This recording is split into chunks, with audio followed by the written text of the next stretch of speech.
I love you guys, man. I'm not here to cause trouble, but if you don't let me talk, I'll just preach, bro. I'm saying this, run nothing up here. We're trying to have face. While he's talking, man, I can talk. Just don't keep trying to creep up. And then bro, back you up in a second. My friends, Jesus did come for Israel, but Jesus sent Paul to the Gentiles. Jesus sent Paul to the Gentiles, my friends. Bro, I don't have to go anywhere. No, I don't, bro. I can preach, bro. I can stand right here and preach. Yeah, I will. Yeah, I will, bro. The Bible says that God so loved the world, my friends. Don't touch me, bro. Don't touch me, bro. Yeah, you are, man. Back up from me. It's assault, bro. Back up from me. I'm not touching. Hold on. Hey, after this precept, he'll have his. I love you guys, man. I'm not here to cause. I want to give all the praises and the honor to Yahweh Bahashem, Yahweh Shai Bahashem Recha HaKwadash, and double honors to the elder apostles and the elder bishops of Great Millstone. Honors as well to the other elders and brethren, fellow believers and supporters of this truth. And shalom to you few sisters, shalom to the elect. So anyway, I want to touch on this video with this rebel Christian who looks like he came up to see the Israelites and decided to post right there in their spot. And as you can see, these brothers, I don't know what group they are, but they're out teaching. They've encamped themselves. They got the Bible there. This shows you that Christians are nothing without us. They're nothing, right? No, they claim they're fighting for the gospel, but at the end of the day, doing things like this proves that they're not about waking up the people to Christianity. It's about usurping their authority and getting some form of clout and some type of media hyping attention. And then they make these 30-second clips and then throw it up on the internet. And a whole bunch of Christian followers, some of them don't even believe in the Bible. They just see black Hebrew Israelites and they don't like black Hebrew Israelites. And they could be Buddhist and they're for the Christian. They could be Islam. They're for the Christian, you know. And so you listen to this man. What did he say? You know, the brothers said, hey, we're just teaching. He said, I can go preach anywhere I want to preach. We're going to show you according to the Bible, right, that these guys don't know what the hell they're doing. Okay. They don't know what the hell they're doing. Let's go to Romans 15:20. Yea, also I have strived to preach the gospel, not where Christ, Yahushua, was named, lest I should build upon another man's foundation.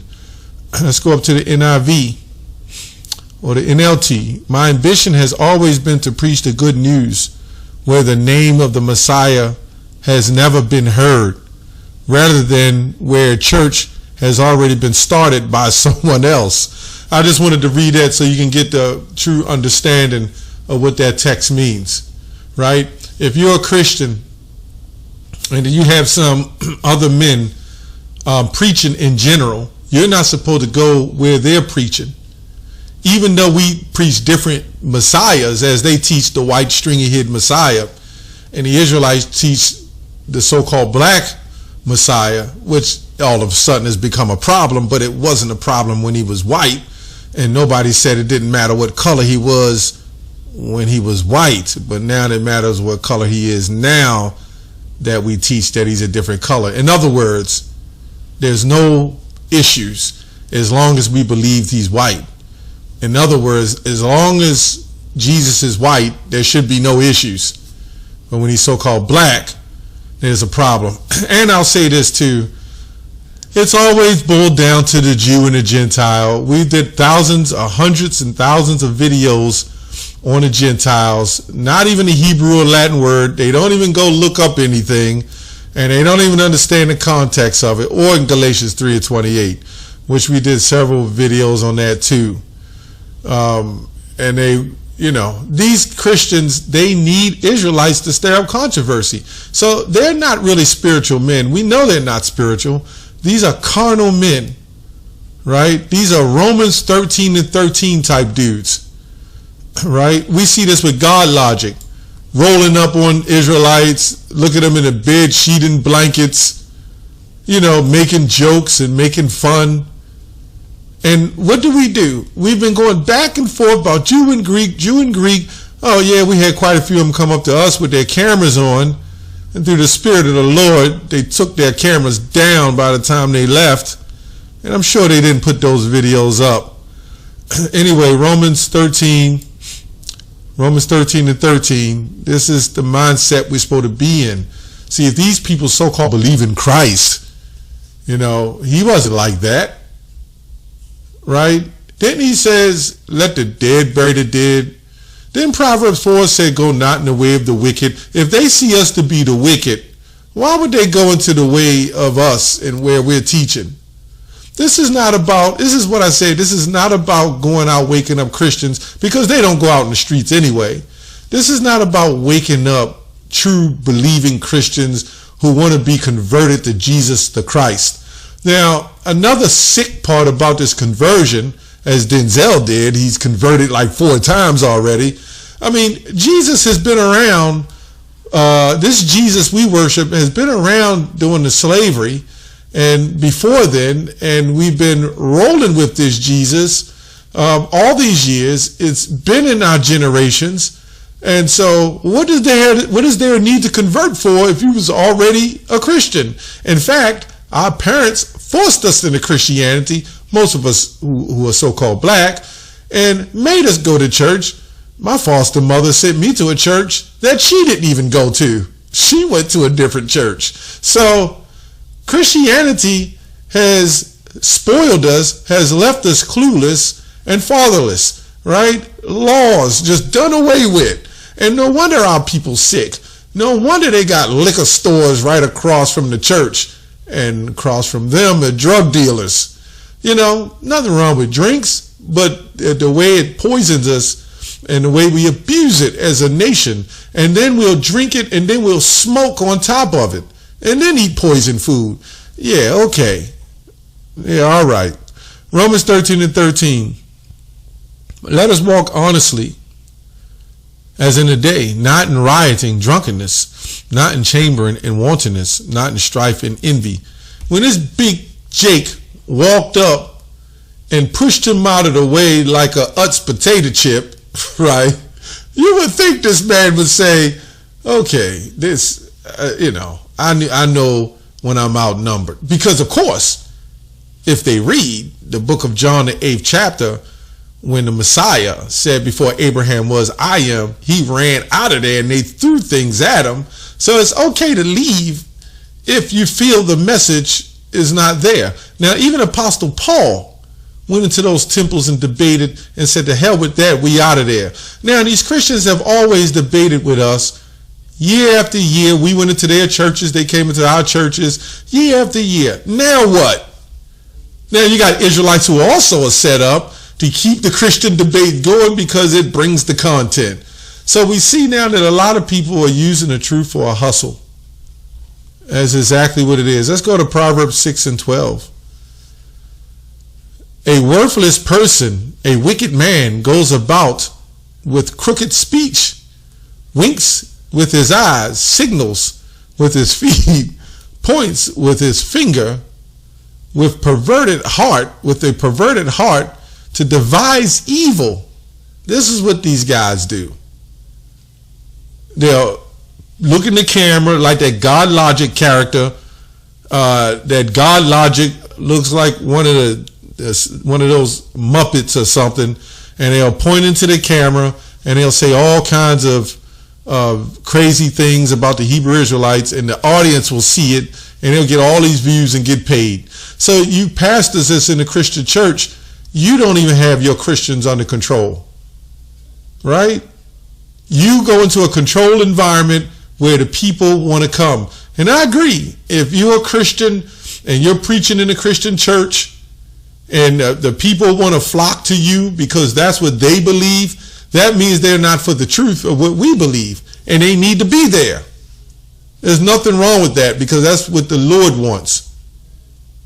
But to come up on Hebrew Israelites calling us wicked, calling us evil, a hate group and a cult, and to call yourself standing and fighting against them, although the Bible tells you not to. It says, when it says contend to the faith, that's amongst your own. With all these Christians, with all these different doctrines, and T.D. Jakes, who passed the church down to his daughter when the scriptures in 1 Corinthians 14 says a woman is not supposed to have authority to teach. Well, no Christians with that. So you Christians need to get your own houses in order. All the adulteress and molestation and the theft that's going on in the Christian church.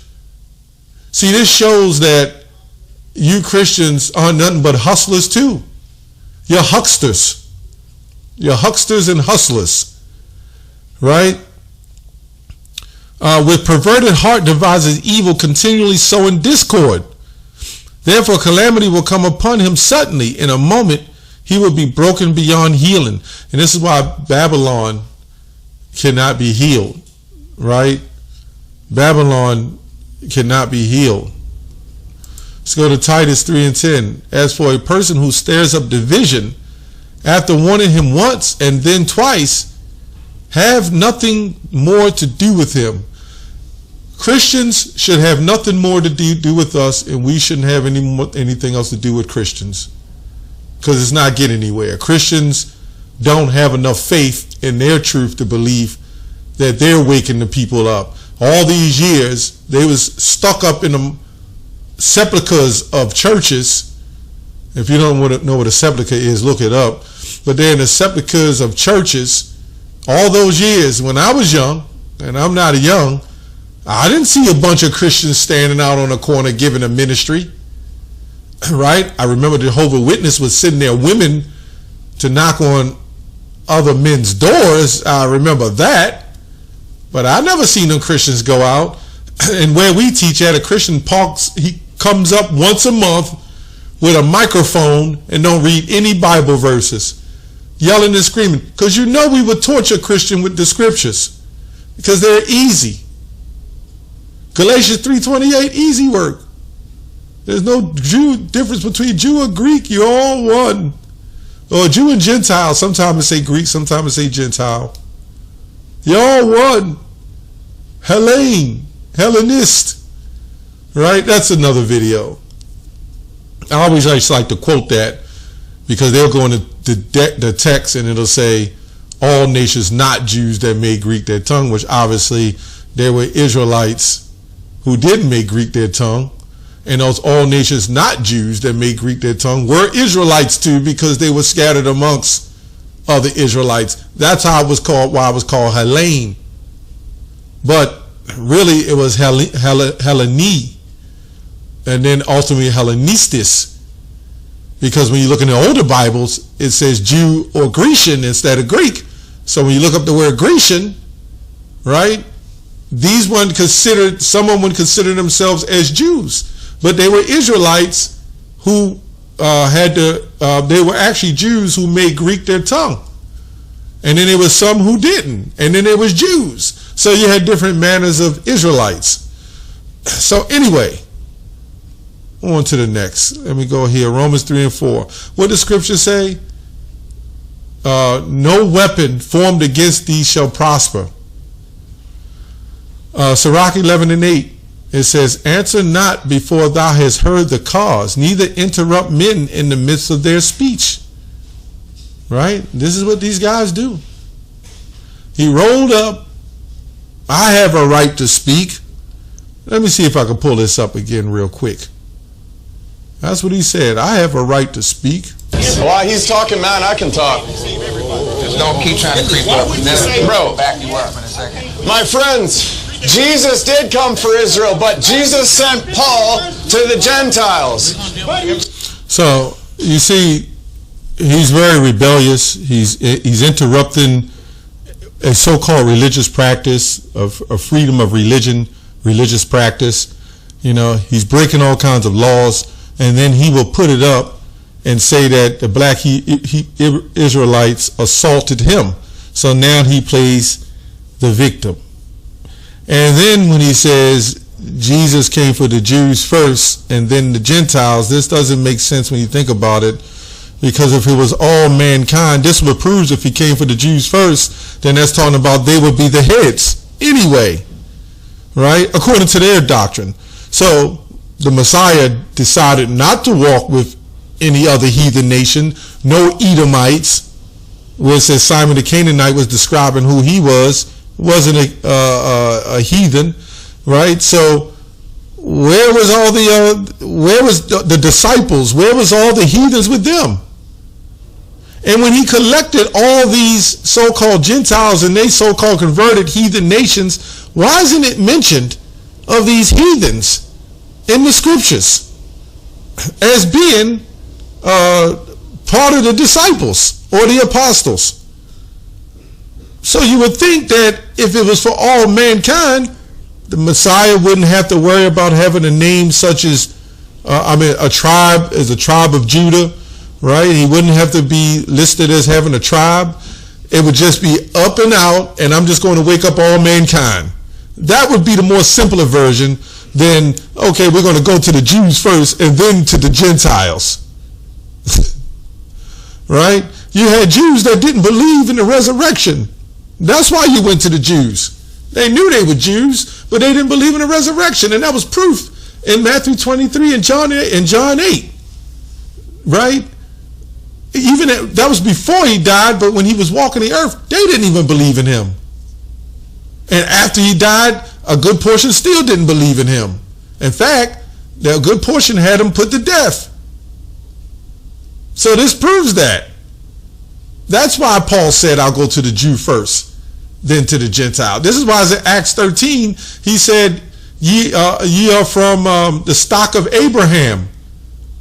Some of them knew, right? And then we dwelt as strangers in the land of Egypt. It tells you that. Anyway, there's more madness. Let's go here. Romans 3 and 4. Romans 3 and 4. God forbid, yet let God be true, but every man a liar, as it is written, that thou mightest be justified in thy sayings, and mightest overcome thou when art judged. Let me go to Romans 3 and 3. For what, let me see here, what advantage then hath the Jew, or what profit is there of the circumcision? Much in every way, chiefly because that unto them were committed the oracles of God, going into the law. They knew, right? For what if some did not believe? Shall their unbelief make the faith of God without effect? Right? And what do you talk about with faith? That goes to the Messiah. Some of them didn't believe. God, it says, God be true. Yea, God forbid, yet let God be true, but every man a liar. You see what I'm saying? So at the end of the day, if you Christians really believe in God, you really believe in Jesus, you would focus on your ministry. You would go out to your hedges, whatever they are, your street corners, with your big microphones and with built-in lithium batteries, right? So you can speak for 2 hours and nobody comes up and say anything, and you can do your thing. You can do your ministry, right?